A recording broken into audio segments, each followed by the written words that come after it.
Welcome to the Resilient Mindset Podcast, an exciting new podcast by Resilience Queen, Justine Martin. Justine is the owner and founder of the Resilient Mindset, a division of the Justine Martin Corporation.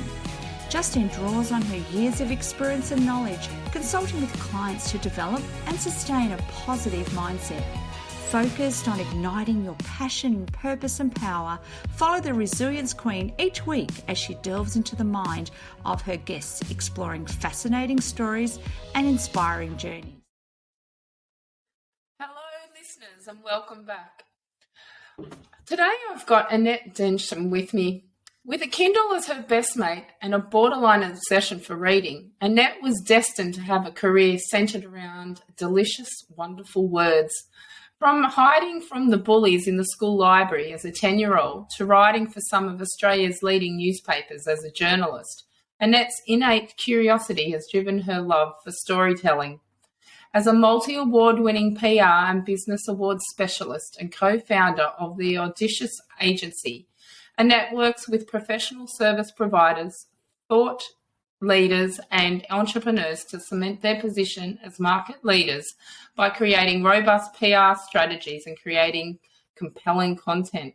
Welcome, Annette. Thank you, Justine. I sound pretty good. Thank goodness I wrote it. You sound wonderful. So let's get into today's Resilience Mindset podcast. What does resilience mean to you, Annette? Resilience, it's such a multifaceted word, isn't it? I think resilience to me is falling down and getting back up again. That's pretty much the answer to it. Yeah, and knowing that when you fall down, that it's okay to fall down because there's always a solution to a problem. And I think that's where resilience come in, is knowing that that's not the end of the world. Yes. That, bad things happen, you embarrass yourself, you do stupid things, you say stupid things, unless, of course, that's just me. And you can always recover. So yes. I guess it's another good R word, isn't it? Recover. That's right. And it's how quickly you recover from each adversity that you're facing. So what's an adversity that you've faced and how did you draw on that resilience to cope? Oh, this was a curly one that I went, oh, gosh, which adversity do I come up with? I've faced a lot of things in my life. But I probably think the most recent one was bad health. It totally changes how you show up in the world. It changes how you view yourself. Even though everybody else is telling you, you're fine, that everything's okay. And my bad health became so onerous that I really kind of locked myself away probably in the last 12 months, which is probably not a bad thing given that most of us were in lockdown. So nobody probably really noticed that I'd withdrawn, but I have got a number of chronic illnesses that have plagued my life from, early teens all the way through to adulthood. And the most recent one's Hashimoto's, which is your thyroid stop functioning. And, if your thyroid's not working, there's so many elements of your body that don't function properly, like your metabolism. So over the last few years, I just packed the weight on, I went from, being a reasonably comfortable 95 kilos, I've always been a big girl, to being 138 kilos, which was just, I couldn't sit on a plane without an extension. Oh, my God, going to a tiny toilet was like, oh, what if I get stuck just sitting on the toilet, finding clothes, sitting down, like everything is harder when you're that morbidly obese. I was morbidly obese. It's such a horrible word. When my doctor said that to me, I'm like, what, me? What? Oh, okay, maybe I am. So luckily my doctor's pretty cool with having very frank and forthright conversations with me, and she suggested weight loss surgery, which I had last July. So I've lost so much weight, but I have found so many serendipities that have come from that. So the second part of the question is, how do I draw on my resilience to cope? I just went back to what resilience means. Is it means, okay, this is going to be a hard slog, and this isn't going to be easy, despite people saying weight loss surgery is the easy way out. I'm going to have to adjust how I think about my body, how I think about my place in the world, how I eat, what I eat, when I eat, how I start moving. So I just drew on a lifetime of, you can see in the background, I've got a book called How to Eat a Shit Sandwich and Keep Smiling. I just drew on a lifetime of those shit sandwiches that I've eaten and went, what's the outcome going to be of this? Is your life going to be any worse? No, it's actually going to be better. So just keep putting one foot in front of the other, while at the moment you're going, oh, my God, like when you first have weight loss surgery and it's kind of like, all my problems are fixed. No, they don't. No, they're just different problems. They're just different problems. So just being, I think, plastic enough to adapting and changing. So is pliable enough. I have developed the 8 P's of resilience, and pliable is definitely one of them. And that goes with any adversity that you're facing. It's how can I, just twist that little bit in order to work around that adversity, and definitely pliable. Pliable is a great word, isn't it? And it is. I'd like to think that I have that in spades, because when you face a lot of challenges in your life, you do have to learn to, move and change and morph and adapt. But isn't that life? It is life. It is life. But, I've got friends who have really never faced great adversity in their life.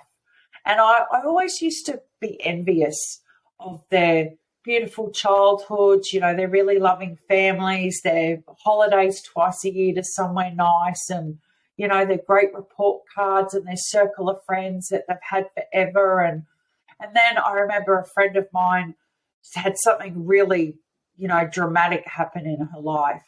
And she fell apart because she'd never had to face anything really confronting in her life. And I went, you know what?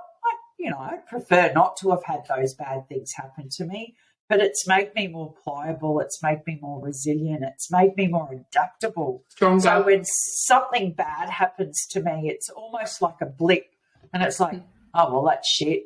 What do I do to get out of this? All right, well, if I do this, this, and this, or if I just do this, and you get out the other end and you say, oh, that was like, I almost didn't notice that something bad happened to me. Is that bad?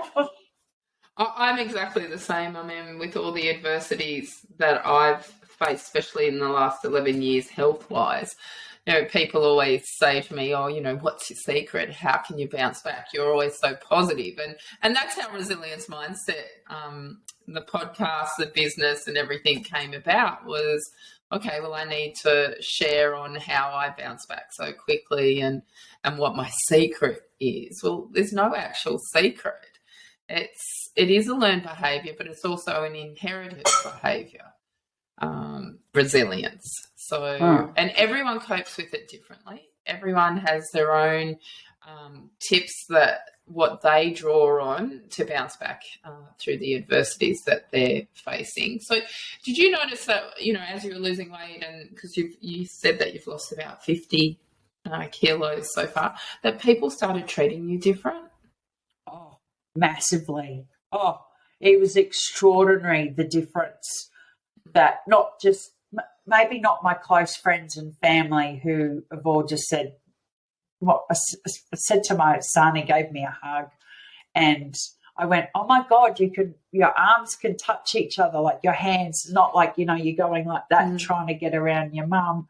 And he went, Mum, I didn't notice that you were fat. You're just Mum. Yeah. And I was like, oh, break my heart. But people who are part of my, extended circle, very different. Like they seem to want to interact with me more, and I don't know whether it's because I feel more confident and I'm more comfortable within my entirety, rather than constantly going, oh my God, look how fat my gut is. Do you think you're more approachable now? Maybe, because I looked at a photo of myself, and while I'm always friendly, I'm always positive, when you're carrying pain, which is what I've done for years, I've carried pain and I've masked the pain, because that's one of the wonderful lessons my family taught me is, like, suck it up, don't be a princess, get on with it.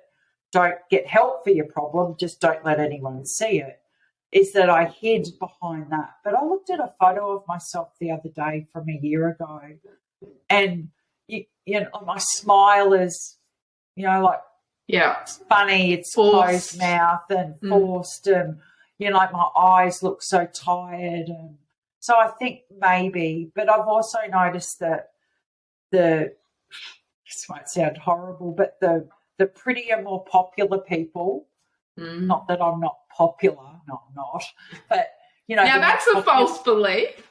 No, but you know what I mean. I know what you mean. The social... Yeah.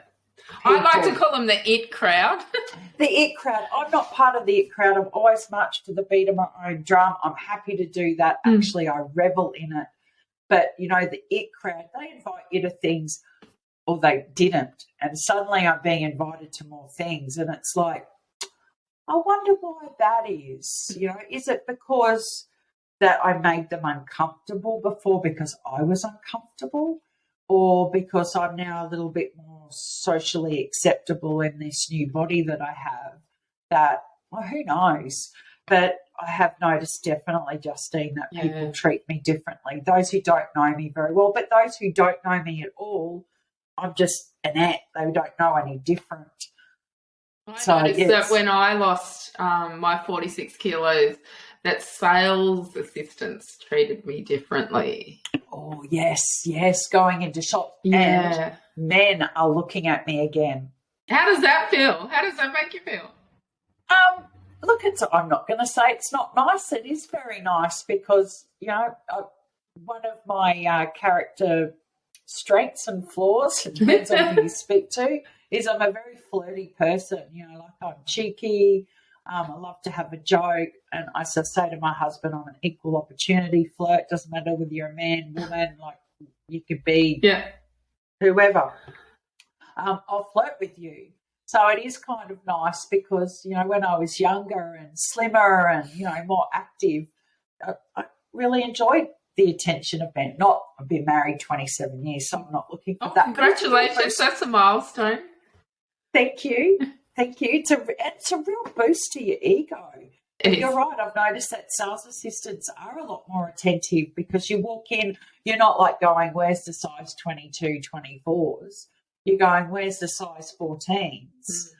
And, they want your money. Yep.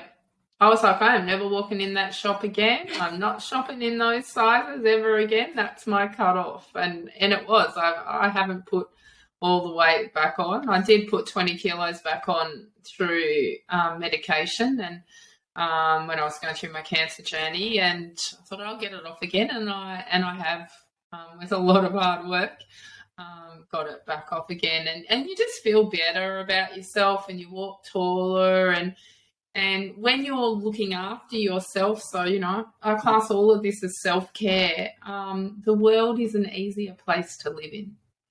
Absolutely. I so feel that. I feel like I could just slide into things now rather than, like when you went out, you'd go, what type of chairs do they have? Are they chairs with the arms? Am I going to bust them? Yeah. Or I had an embarrassing experience where my bum stuck in the chair and I got up and the chair was still stuck to my bum and it was like, and you make light of it and you laugh but inside you're just like going, oh, my God, that's embarrassing and humiliating. And then you go home and eat more to feel better for that short period of time. Mine was booze, go home, have a glass of wine and, then have another glass of wine and then have another glass of wine because it's far easier to look at the world when it's a little bit hazy. But now I don't need to. I look at the world and I think, what can I do today that can get me up and about and moving? And I really, sometimes Justine, I struggle with that, with body positivity, because I never want someone who is currently overweight to feel that because I am in this different place,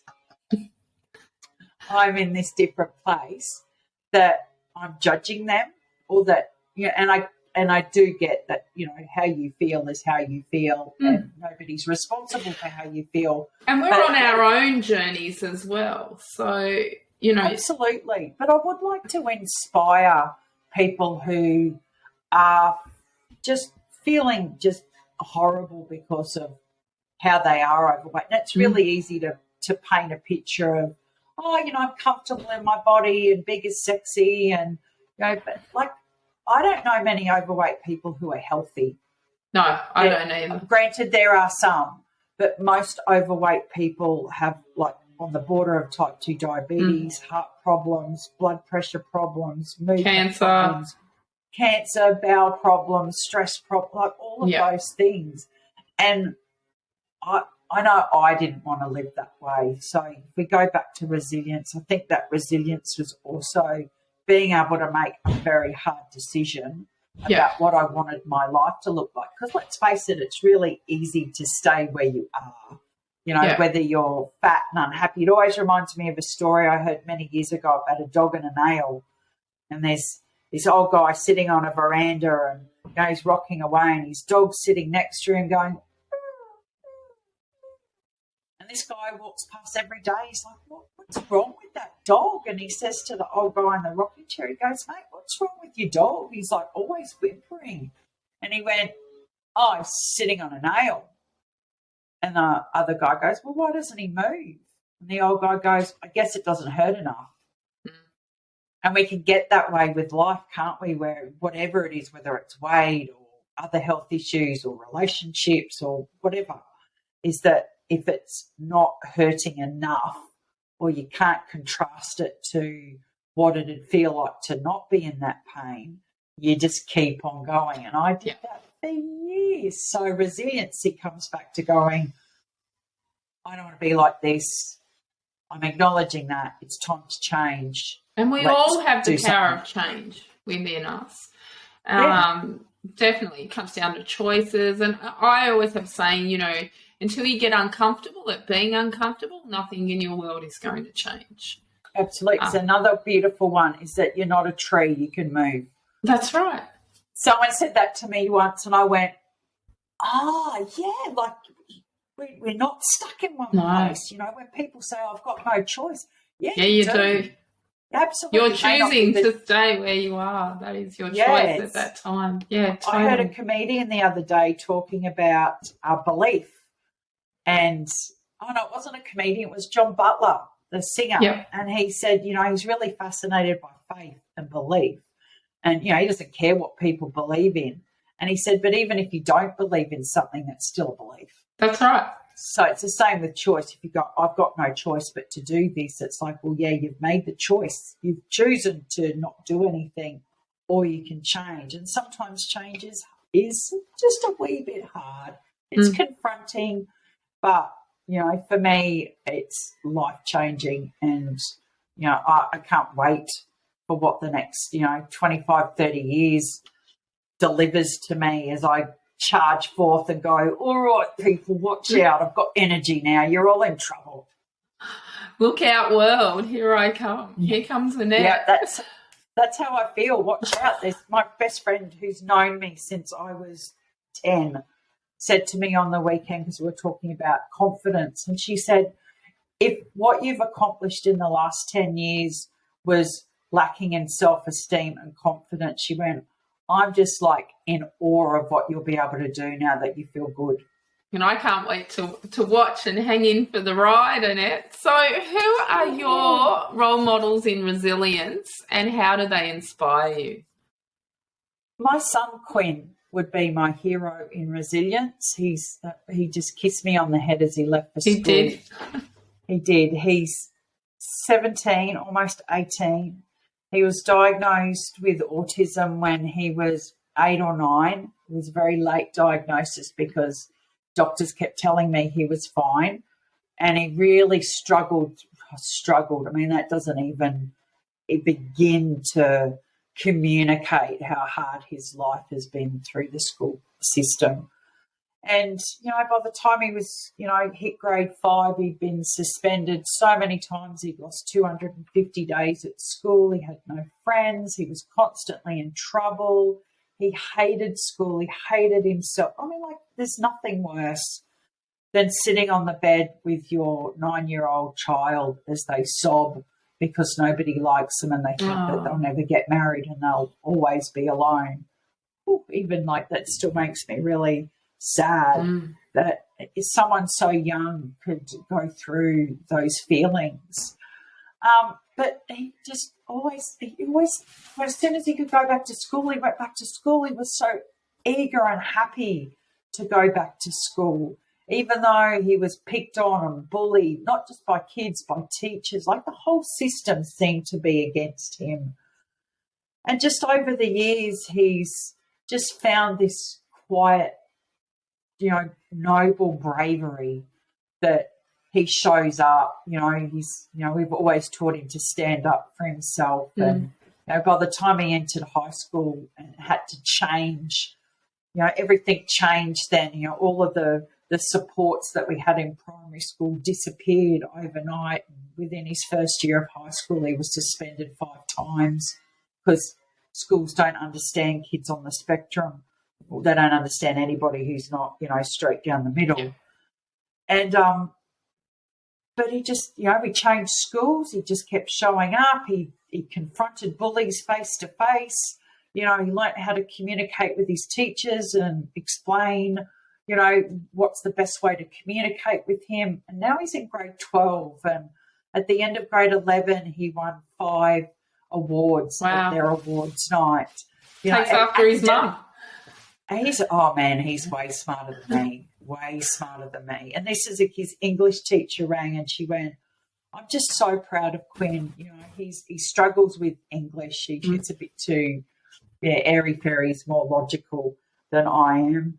And she said he's 10 years ahead of his peer in his intelligence and his maturity, and he's such a pleasure to have in the classroom. And I cried and she went, are you okay? And I went, I can't tell you, after 11 years of schooling, how beautiful it is. The teachers run me to tell me how awesome my kid is rather than to tell me that there's something wrong with him. So he's my role model. I look to him when things are going tough and I think, what would Quinn do? How would Quinn deal with this? Yeah. And he inspires me because he's got an invisible disability. You look at him, he looks, whatever normal is. But as soon as you start interacting with him, you go, okay, there's something a little different about this person. And he owns who he is. He doesn't care anymore what people think of him because, as I've taught him, whether people like you or hate you, Quinn's got nothing to do with you. It's all to do their experiences and their beliefs. So you just be proud of who you are, 1 foot in front of the other, mate, and you'll accomplish what you need to accomplish. That's right. That's right. Annette, what are some of your passions in life? My most favourite passion was in the opening sentence of my bio is I love reading. I devour books. I wish I had more time to read. I wish someone would pay me to read. That'd be really good. We've co-authored a book together, haven't we, Annette? We have indeed. Courage and Confidence, which I think is perfect title for you and I. Exactly. Me too. Because, and all of the women in the book, there's 24 of us who've sharing our stories of courage and confidence, and I can't wait to read everybody else's story. No, I can't either. And I will put the link to purchase in the bio for us as well. So just getting a plug in there. Yeah, absolutely. People buy it. Yeah, that's the most amazing thing about, I think, this decade that we're in is that I'm seeing women like you and I, Justine, 40s and 50s, even in our 60s. We're not 60 yet, but we're pushing it. We are pushing it. It's not that far away now. It's kind of like, okay, I'm no longer early 50s. I'm now mid-50s. But I think when my grandmother was my age, she had retired. She was going to the CWA. She was getting curlers in her hair and dyeing her hair purple. Mm-hmm. Like, she was old in her 50s. And women these days in their 50s, generally speaking, we just got so much get up and go. Like, the number of female entrepreneurs that I meet and that I know that are rising up. And have started later in life as well, that haven't started their entrepreneurship in their 20s or 30s or even 40s, that, you've got these women that are now empty nesters, and it's like, what are we going to do? And I don't want to be relying on my husband if the husband hasn't walked out with a younger woman, and they're having to reinvent themselves. It's a really exciting time to be around all these women and all these entrepreneurs, and it's absolutely amazing, some of the stories that are coming through. So it is exciting. So I guess my other passion is storytelling. I started my career as a journalist, as a print journalist, interviewing people, writing their stories, getting it published. Just love doing that. And I just transitioned that through, like, my whole life has been around storytelling. It's kind of like when I was 10 in that library hiding from bullies, because around 10 people start saying to you, what are you going to do when you grow up? And I was like, because I spent so much time in there, I picked up this book on, what careers you could do. And I went, journalism, because my heroes at the time are like Jana Vant and Mae Martin and George Negus, who sadly been diagnosed with dementia, which must such a great mind. So sad. Yeah, I cried for him because I just loved watching him interview people. And I've continued to be immersed in storytelling in some form or another. If it's not writing a book, it's helping people write books, it's writing business awards or writing articles or media releases or speeches, any platform that allows me to, create, write and share people's stories, because with sharing our stories, we create change, we create moments of inspiration, hope, and create opportunity for hope and courage and resilience, because there's nothing I love more than reading someone's story and going, wow, how is that person still alive? That's incredible. I'm going to keep going, because if they can, I can. Yeah. And, my other passion is water. I love the water. We live by the beach on the Gold Coast, and I've just started outrigging again, which is paddling on a canoe with 6 people, and it's just that's fantastic. Just go out and my bum fits in the boat now. So I don't get stuck in it, which is good. Yay. That's a great bonus, that one. So I've got a couple of quirky questions for you now, Annette. Okay. Pineapple on pizza? No, for 2 reasons. Because I just don't think it's right. And number 2, I'm allergic to pineapple. Oh, well, that's a good reason. Yeah. I, however, love pineapple on pizza. I'll give you mine. Chocolate, tea, hot chocolate, or wine? Look, 6 months ago I would have said wine, but now I've become a big herbal tea drinker. I think I'm, should What's be your getting favourite shares. herbal tea? I've got 2. My favourite is Sticky Date Rooibos from T2. T2, for that. Paxa Peach from T2. I like the licorice and spearmint together. Oh, that sounds nice. That sounds nice for your tummy. It is nice. And if you're craving sweet things, licorice tea is fantastic when you're craving sweet food. AFL or NRL? Don't really watch either, but I used to be a huge NRL fan. I actually found my original Broncos jersey back when they were sponsored by Powers. Oh, wow. That makes me old. I wonder if it's worth anything. And my final question, loo paper forward or backwards? Forward. But then I'm really not a pedantic person. If it's backwards, I don't make a big deal out of it. Because if I go somewhere and it's backwards, I'm like in there turning it back around. So it's just the front. OCD and Justine. But yeah, that's the wrong way. Put it back the right way. As long as I can wipe my bum, that's all that matters. And isn't that now easier with lost weight? Oh my God, I used to get cramps trying to reach around there. And the other day I'm like going, I can actually touch my hand on the other side of my body. My bum is so clean. We all wanted to know that one, listeners. Yeah. Okay, so Annette, how can people contact you? Well, they can contact me through the Audacious Agency. There's so many ways to contact people these days, isn't there? There is. However, I prefer email or phone. So they can Okay. contact me at Annette at theaudaciousagency.com, or they can give me a buzz. I won't give everyone my phone number, but if they email me, then I'll send them my phone number. And we'll put your email address in the bio so people can follow up that way. I'm all over Facebook. I'm all over LinkedIn. I'm all over Instagram. So if you come across me there, Annette Densham, then drop me a line, and I'm always up for a chat to hear about people's stories. Or you can drop me a line at hello@justinemartin.com.au and I can forward on Annette's details. So, Annette, thank you for your time today. It's been an absolute pleasure getting to know about you and the resilience that you've gained and all the adversities that you've faced. Thank you, Justine. Great conversation. We hope you enjoyed the Resilience Mindset podcast. Remember to subscribe to the podcast to get your weekly fix listening to Resilience Queen Justine Martin. Follow Justine on social media at Resilience Mindset or log on to justinemartin.com.au. And until next time, remember, life doesn't get easier or more forgiving. We get stronger and more resilient.